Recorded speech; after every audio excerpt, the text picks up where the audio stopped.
Sir. ನನ್ನ ಹೆಸರು ಜಯಂತ್ ಅಂತ. ಆವಾಗ್ಲಿಂದ ಹೇಳ್ತಾ ಇದ್ದೀನಿ, ಇವ್ರು ನನ್ನ ಮಾತೆ ಕೇಳ್ತಾ ಇಲ್ಲ. ಓಹೋ, ಹೆಸರು ಚೇಂಜ್ ಮಾಡೋದನ್ನು ಕಲ್ತ್ಕೊಂಡ್ಯಾ? ಮಯೂರಿ ಬೇಡ, ಚಾರುನ ಮದುವೆ ಆಗ್ತೀನಿ ಅಂತ ಯೋಚನೆ ಮಾಡದೆ ಅವನ್ನ ತೆಗೆದುಕೊಂಡ ನಿರ್ಧಾರಕ್ಕೆ ಇವತ್ತು ನಾವು ಅವಳ ಮುಂದೆ ಈ ಪರಿಸ್ಥಿತಿ ಬಂದು ನಿಂತಿದ್ದೀವಿ. ಜಯಂತ ಚಾರು ಹೀಗಾಡೋದಕ್ಕೆ ನೀನೇ ಕಾರಣ. ಮಯೂರಿ ಸೊಸೆ ಆಗ್ಬೋದು ಅಂತ ಅಂದೋಳು, ನಂತರ ಚಾರು ಬೆಸ್ಟ್ ಅಂದೆ. ಹೀಗೆ ಒಬ್ಬನೇ ಕುಂತ್ಕೊಂಡು ಮಾತಾಡೋದ್ರಿಂದ ಏನು ಪ್ರಯೋಜನ ಇಲ್ಲ ಕಣ. ನಮಗೂ ಒಬ್ಬನ್ನೇ ಸುಮ್ಮನೆ ಕರ್ಕೊಬಂದು ಇಲ್ಲಿ ಇರ್ಸೋಕ್ಕಾಗೋದಿಲ್ಲಪ್ಪ. ನಿನ್ನ ಫ್ರೆಂಡ್ ಬರಲಿಲ್ಲ ಅಂದರೆ ಅವನೆಲ್ಲ ಕೆಲಸಕ್ಕೆ ನೀನೇ ಸಪೋರ್ಟ್ ಮಾಡ್ತೀಯ ಅಂತ ಕೇಸ್ ಹಾಕಿ ಕೋರ್ಟ್ಗೆ ಹಾಜರುಪಡಿಸ್ತೀವಿ. ಆಮೇಲೆ ಜೈಲಿಗೂ ಕಳಿಸ್ತೀವಿ.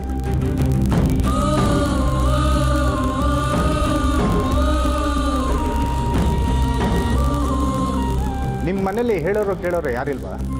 ಫೋನ್ ಕೊಡು, ನಾನೇ ಬರೋಕ್ಕೆ ಹೇಳ್ತೀನಿ.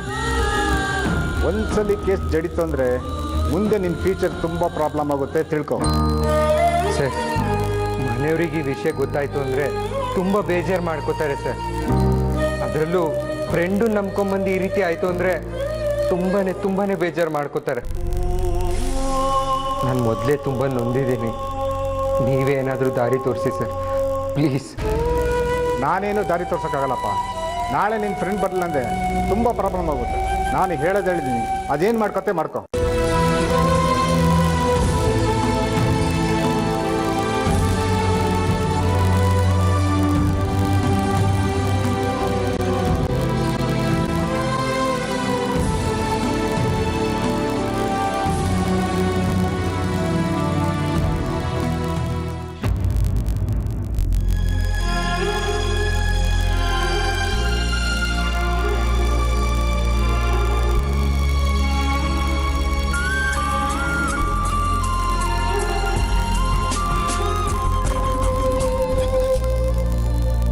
ಹಲೋ.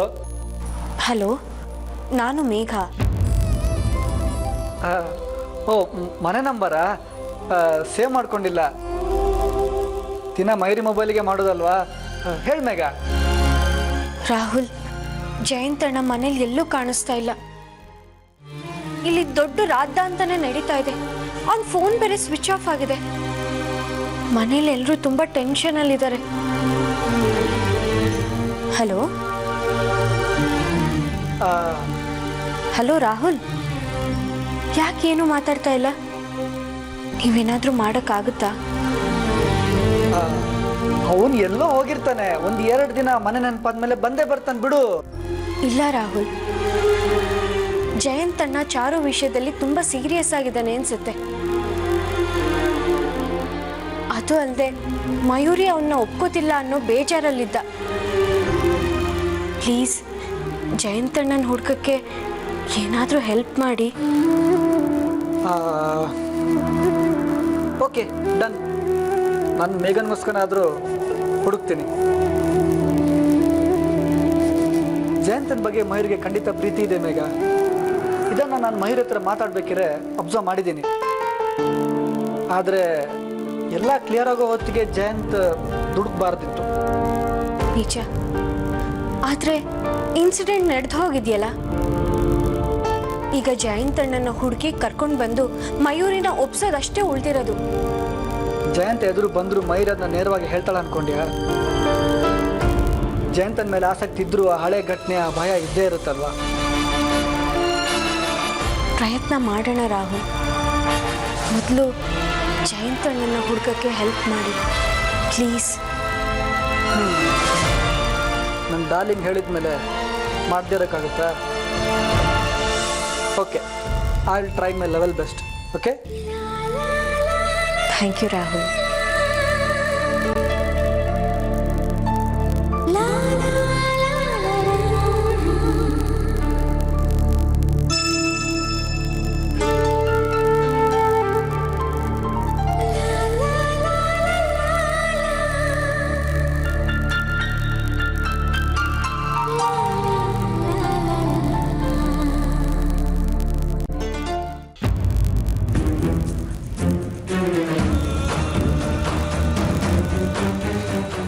ಜಯಂತ್, ದಿನ ಕಳೀತಾ ಇದೆ.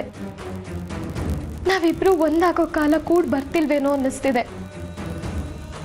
ನಾನು ಒಂದು ಹೆಣ್ಣು, ನನಗೂ ಒಂದು ಮನಸ್ಸಿದೆ. ಆ ಮನಸ್ಸಲ್ಲಿ ಪ್ರೀತಿ ಇದೆ. ನಿನಗೆ ಯಾಕೆ ಅರ್ಥ ಆಗ್ತಿಲ್ಲ? ಅರ್ಥ ಆದ್ರೂ ಅರ್ಥ ಆಗದಿರೋ ರೀತಿ ಇದೆಯಾ? ಕರುಣೆ ಅನ್ನೋದೇ ಇಲ್ವಾ ನಿನಗೆ? ನನ್ನ ಮನಸ್ಸಲ್ಲಿ ನಿನ್ನ ಮೇಲೆ ಆಸೆ ಹುಟ್ಟು ಹಾಗೆ ಮಾಡಿದೆ. ಇನ್ನೇನು ನಿನ್ನ ಜೀವನದಲ್ಲಿ ನಾನು ಇರ್ತೀನಿ ಅನ್ಕೊಂಡೆ. ಆದರೆ ನನ್ನ ಆಸೆನೆಲ್ಲ ನಿರಾಸೆ ಮಾಡಿಬಿಟ್ಟೆ. ನನಗಾದ ನೋವು, ಅವಮಾನ, ಸಂಕಟ ಇದನ್ನೆಲ್ಲ ನಾನು ನಿನ್ಗೆ ಹೇಗೆ ಹೇಳಿ? ಇದೆಲ್ಲ ಹಠ ಆಗಿ ಬದಲಾಗಿದೆ. ಇದಕ್ಕೆಲ್ಲ ನೀನೇ ಕಾರಣ ಜಯಂತ್.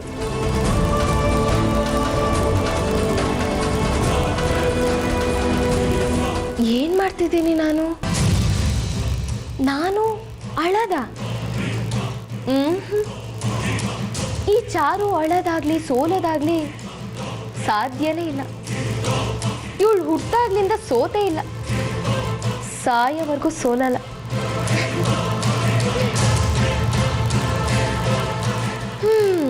ಜಯಂತ, ನಾನು ಹೆದರ್ಕೋತೀನಿ ಅಂತ ನೀನು ಮನೆ ಬಿಟ್ಟು ಹೋಗಿದ್ಯಾ? ನಾನು ಹೆದರ್ಕೊಳ್ಳೋ ಹೆಣ್ಣೆ ಅಲ್ಲ ಕಣೋ, ನೀನೇ ನನ್ನ ಗಂಡ. ಇದೇ ನನ್ನ ಮನೆ. ಕಾಯ್ತೀನಿ, ನೀನು ಬರೋ ತನಕ ಕಾಯ್ತೀನಿ. ನಿನ್ಗೋಸ್ಕರ ಕಾಯ್ತೀನಿ. 6 ಪ್ಯಾಕೇಜ್ ಮಾಡ್ರೆ.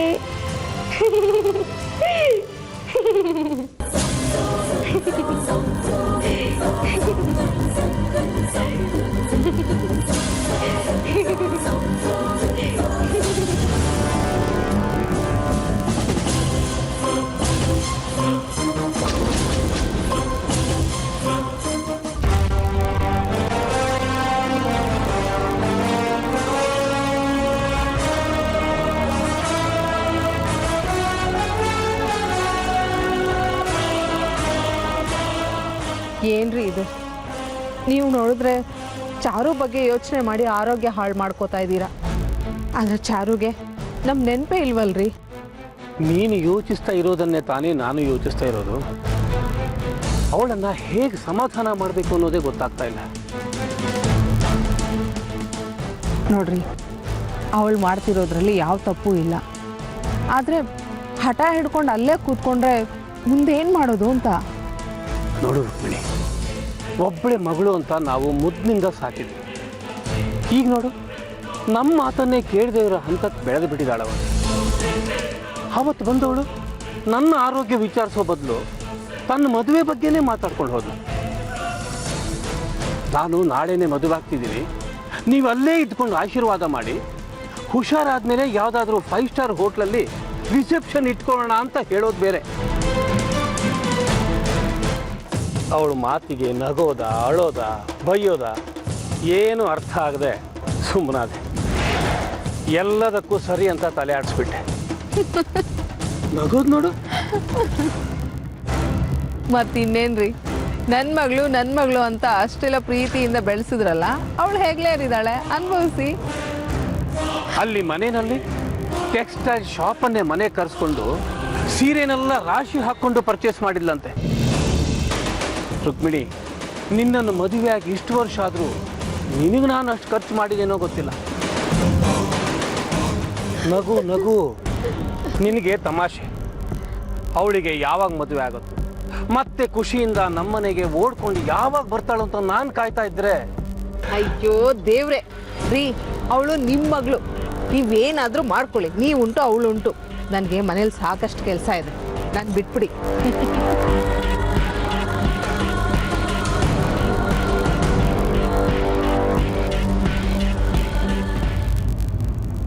ಈ ರಘು ನಂಬ್ಕೊಂಡ್ರೆ ನಾನು ಪರ್ಮನೆಂಟಾಗಿ ಇಲ್ಲೇ ಉಳ್ಕೊಂಡ್ಬಿಡ್ತೀನಿ. ನಾನು ಏನು ಮಾಡಲಿ, ಯಾರಿಗೆ ಕಾಲ್ ಮಾಡಲಿ? ಮನೆಯವ್ರಿಗೆ ಕಾಲ್ ಮಾಡಲ? ಬೇಡ, ಡೆಫಿನೆಟ್ಟಾಗಿ ಅವ್ರು ನನ್ನ ಹುಡ್ಕೋ ಪ್ರಯತ್ನ ಮಾಡಿರ್ತಾರೆ.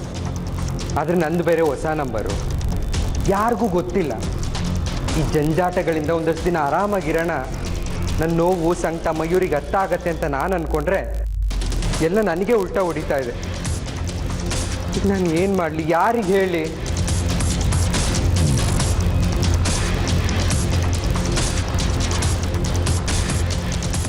ಅದೇ ಕರೆಕ್ಟು. ನಾನು ಹಳೆ ಸಿಮ್ಮಿಂದ ಮಯೂರಿಗೆ ಕಾಲ್ ಮಾಡ್ತೀನಿ. ಅವಳಿಗಾದ್ರೂ ಈ ವಿಷಯ ಗೊತ್ತಾದರೆ ಏನಾದರೂ ಒಂದು ದಾರಿ ಹುಡುಕ್ತಾಳೆ.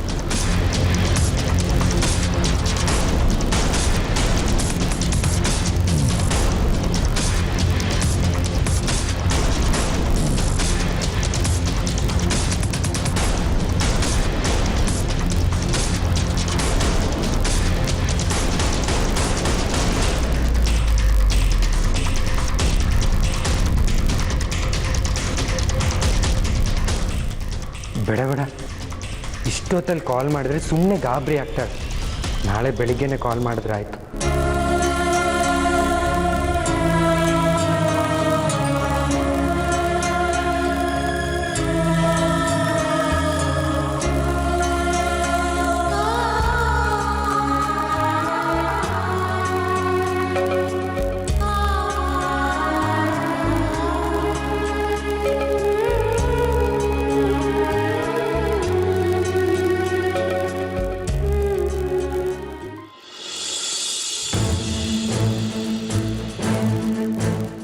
ಚಾರು ಚಾರು ನಾಮ್ಯಾಹ ಅನುರಾಧ ನಕ್ಷತ್ರ ಅನುರಾಧಾ ನಕ್ಷತ್ರೇ ವೃಶ್ಚಿಕ ರಾಶಿ ವೃಶ್ಚಿಕ ರಾಶೋ ಜಾತಸ್ಯ. ಪ್ರಸಾದ್ ಅವ್ರ ಮಗಳು. ಇನ್ಯಾರ್ದಾದ್ರೂ ಹೆಸರು ಹೇಳೋದಿದೆಯಮ್ಮ? ಜಯಂತ್, ನಾನ್ ಮದ್ವೆ ಆಗ್ಬೇಕಾಗಿರೋ ಹುಡುಗ. ರಾಶಿ ನಕ್ಷತ್ರ ಗೋತ್ರ ಇದ್ಯಾವುದು ನನಗೆ ಗೊತ್ತಿಲ್ಲ. ಅಪ್ಪನ ಹತ್ರ ಕೇಳಕ್ಕೂ ನನಗೆ ಟೈಮ್ ಇಲ್ಲ. ನಾನ್ ಮದ್ವೆ ಆಗ್ಬೇಕಾಗಿರೋ ಹುಡುಗ ಯಾಕೋ ತುಂಬಾ ಕಿರಿಕ್ ಮಾಡ್ತಿದ್ದಾನೆ. ನಿಮ್ ದೇವ್ರಿಗೆ ಸಮಾಧಾನ ಆಗೋ ಪೂಜೆ ಯಾವ್ದಾದ್ರು ಮಾಡಿ, ಎಷ್ಟೇ ದುಡ್ಡು ಖರ್ಚಾದ್ರೂ ಪರವಾಗಿಲ್ಲ. ಒಟ್ನಲ್ಲಿ ಜಯಂತ್ ನನ್ನ ಕಡೆ ತಿರುಗ್ಬೇಕಷ್ಟೆ. ಪೂಜೆ ಮಾಡೋದಷ್ಟೇ ನಮ್ಮ ಕೆಲಸ. ಆ ಫಲಾಫಲಗಳನ್ನೆಲ್ಲ ಆ ಭಗವಂತನೇ ನೋಡ್ಕೊಳ್ತಾನೆ. ಮಂತ್ರ ಹೇಳ್ಬೇಕಾದ್ರೆ ಸ್ಪಷ್ಟವಾಗಿ ಹೇಳಿ. ನಿಮ್ ದೇವ್ರಿಗೆ ಖುಷಿ ಆಗ್ಬೇಕು. ನನ್ನ ಬೇಡಿಕೆ ಬೇಗ ಈಡೇರ್ಬೇಕು. ತಸ್ಯ ಯಜಮಾನಸ್ಯ ಸಹ ಕುಟುಂಬಾನಾಂ ಕ್ಷೇಮಸ್ಥೈರ್ಯ ವಿಜಯವೀರ್ಯ ಆಯುರಾರೋಗ್ಯ ಐಶ್ವರ್ಯಾಭಿವೃದ್ಧ್ಯರ್ಥಂ ಧರ್ಮಾರ್ಥ ಕಾಮ್ಯ ಮೋಕ್ಷ ಚತುರ್ವಿಧ ಫಲ ಪುರುಷಾರ್ಥ ಸಿದ್ಧ್ಯರ್ಥಂ. ದೇವ್ರೆ, ಜಯಂತಿನ ನನ್ನ ಹತ್ರ ಕಳಿಸು. ಖುಷಿಯಿಂದ ಹಸೆ ಮಣೆ ಆಗ್ತದೋಳು. ನಾನು ಕಣ್ಣೀರು ಹಾಕ್ತಾ ಇಳ್ದಿದ್ದೀನಿ. ಮತ್ತೆ ನಗು ಕಾಣಬೇಕು ಅಂತ ಕಣ್ಣೀರು ಹಾಕಿಸ್ತೋನ್ ಮನೇಲಿ ತಾಳಿ ಹಿಡ್ಕೊಂಡು ಕೂತಿದ್ದೀನಿ. ನನ್ನ ಆಸೆನ ಈಡೇರಿಸೋ ಜವಾಬ್ದಾರಿ ನಿಂದು ದೇವ್ರೆ.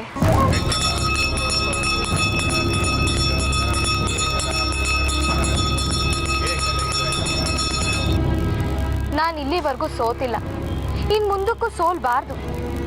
ನನ್ನಿಂದ ಯಾವ ಲೆವೆಲ್ ಪೂಜೆ ಆಗುತ್ತೋ ಆ ಪೂಜೆನ ನಿನಗೆ ಮಾಡಿಸ್ತೀನಿ.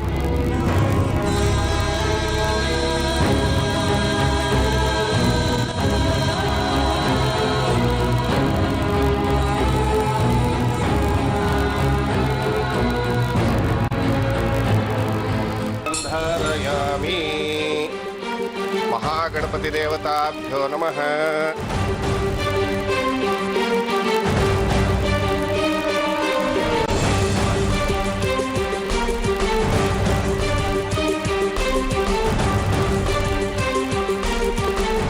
ಮುಂದಿನ ಭಾನುವಾರ ಆ ಸ್ವಾಮಿಗೆ ವಿಶೇಷವಾದ ಅಲಂಕಾರ ಇರುತ್ತೆ.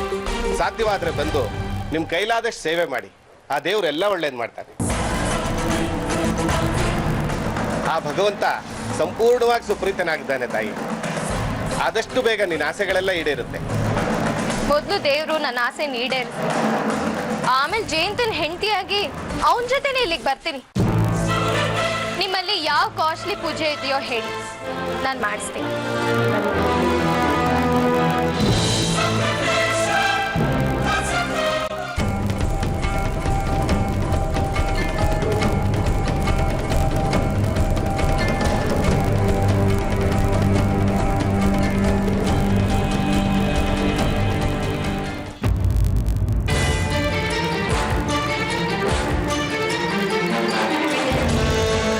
ಮಯೂರಿ, ಏನ್ ಹೇಳ್ತಿದ್ದಿ ಜಯಂತ್ ನೀನು?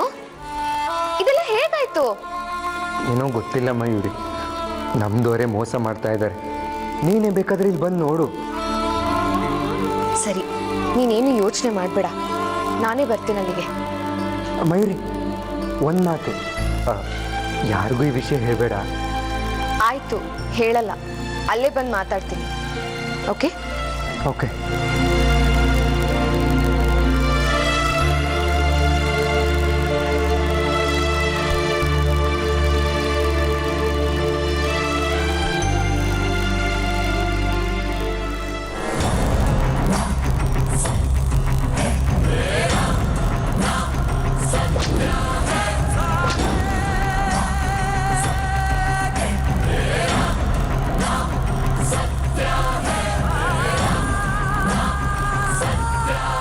ಮಯೂರಿ ಇಷ್ಟ ಅರ್ಜೆಂಟಲ್ಲಿ ಎಲ್ಲಿಗೆ ಹೋಗ್ತಿದ್ದಾಳೆ? ಏನೂ ಅರ್ಥ ಆಗ್ತಿಲ್ವಲ್ಲ.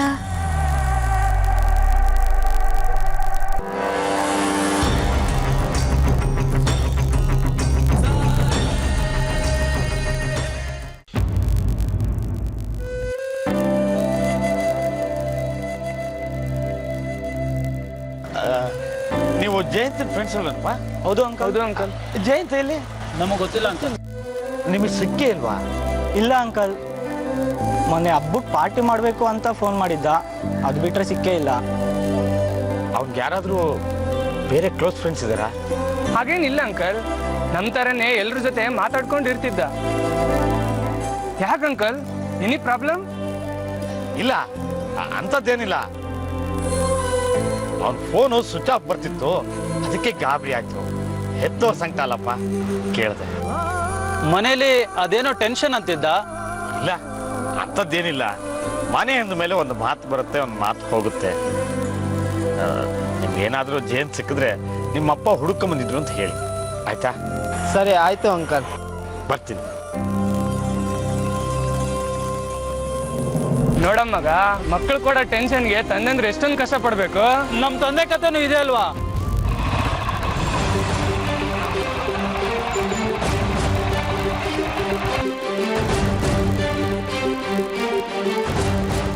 ಇವರು ಜಯಂತ್ ಫ್ರೆಂಡ್ಸ್ ಅಲ್ವಾ? ಇವ್ರ ಹತ್ರ ಜಯಂತ್ ಬಗ್ಗೆ ವಿಚಾರಿಸಿದ್ರೆ ಇನ್ಫಾರ್ಮೇಶನ್ ಸಿಗ್ಬೋದು. ನೋಡೋಣ.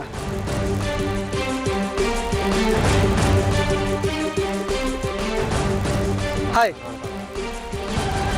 ನಾನು ರಾಹುಲ್ ಅಂತ, ಜಯಂತ್ ಫ್ರೆಂಡ್. ನಾನು ಜಯಂತ್ನ ಹುಡುಕ್ತಾ ಇದ್ದೆ, ನನ್ನ ಮೊಬೈಲ್ ಕನೆಕ್ಟ್ ಆಗ್ತಿಲ್ಲ. ಅರ್ಜೆಂಟಾಗಿ ಮಾತಾಡಬೇಕಿತ್ತು. ನಿಮ್ಮ ಹತ್ರ ಯಾರಾದರೂ ಅವ್ನು ಬೇರೆ ನಂಬರ್ ಇದೆಯಾ? ನಂಬರ್ ಏನೋ ಗೊತ್ತಿಲ್ಲ, ಬಟ್ ರೆಗ್ಯುಲರ್ ಆಗಿ ಅವ್ನ ಫ್ರೆಂಡ್ ಒಬ್ಬನ ಜೊತೆ ಓಡಾಡ್ತಾ ಇರ್ತಾನೆ. ಯಾರದು? ಅವನು ಎಲ್ಲಿರ್ತಾನೆ? Any idea? ರಘು ಅಂತ. ಅವನೊಬ್ಬ ಈ ಲವರ್ಸ್ನ ಮದುವೆ ಮಾಡೋ ಏಜೆಂಟ್ ಥರ. ಕೆಲವ್ರಿಗೆ ಫ್ರೆಂಡು, ಇನ್ನು ಕೆಲವ್ರಿಗೆ ವಿಲನ್. ಜಯಂತ್ ಅವನ ಜೊತೆ ಓಡಾಡ್ತಾ ಇರೋದನ್ನ ನೋಡಿದೆ. ಆದರೆ ರಘು ಮೊದ್ಲಿಗೆ ಮನೇಲಿಲ್ಲ, ಚೇಂಜ್ ಮಾಡಿರಬೇಕು. ಆದರೆ ಈಗಿರೋ ಮನೆ ಮಾತ್ರ ನಮಗೆ ಗೊತ್ತಿಲ್ಲ. ರಘು ನಂಬರ್ ಇದೆಯಾ? ಅಯ್ಯೋ, ನಮ್ಗೇನಿದೆ ಅವನ ಹತ್ರ ಕೆಲಸ? ನಾವು ಲವ್ ಮಾಡಿದ್ರೆ ಡೈರೆಕ್ಟ್ ಆಗಿ ಅಪ್ಪ ಅಮ್ಮನ ಹತ್ರ ಹೇಳಿ ಮದುವೆ ಮಾಡ್ಕೋತೀವಪ್ಪ. ಇಂಥ ಏಜೆಂಟ್ ಹತ್ರ ಮಾತ್ರ ಹೋಗಲ್ಲ. ಸರಿ, ಥ್ಯಾಂಕ್ ಯು, ಬರ್ತೀನಿ.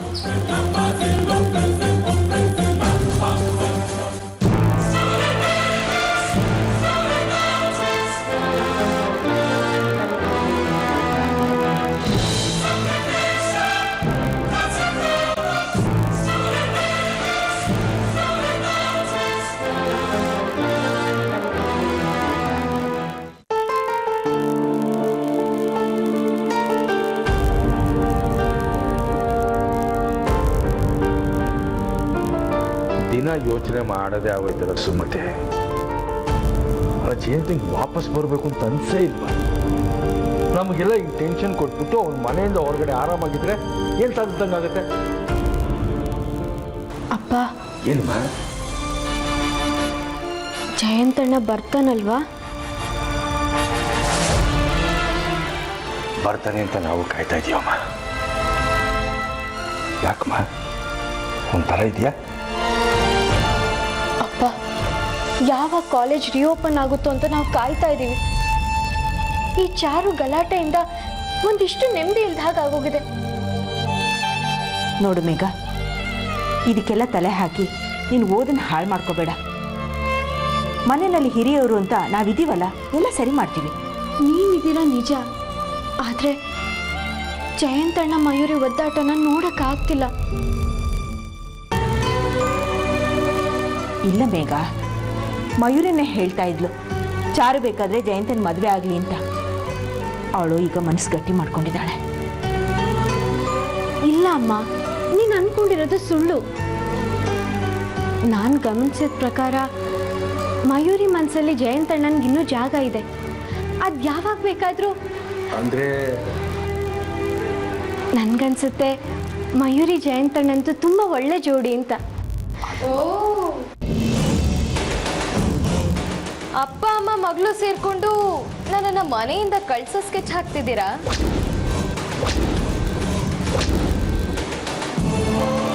ಜಯಂತ್ ನಿಮ್ ಕುಮ್ಮಕ್ಕಿಂದನೇ ಎಲ್ಲ ಔಸ್ಕೊಂಡು ಕೂತಿರ್ಬೇಕು.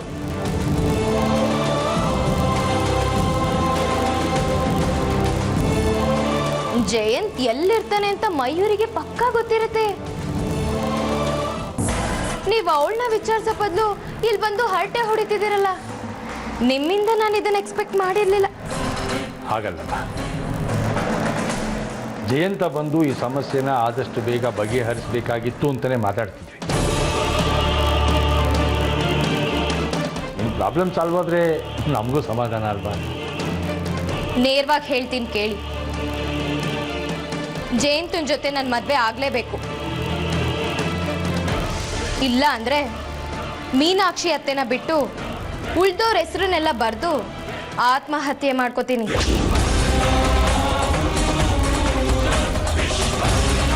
ಎಲ್ರೂ ಕಂಬಿ ಎಣ್ಸೋ ಹಾಗೆ ಮಾಡ್ತೀನಿ.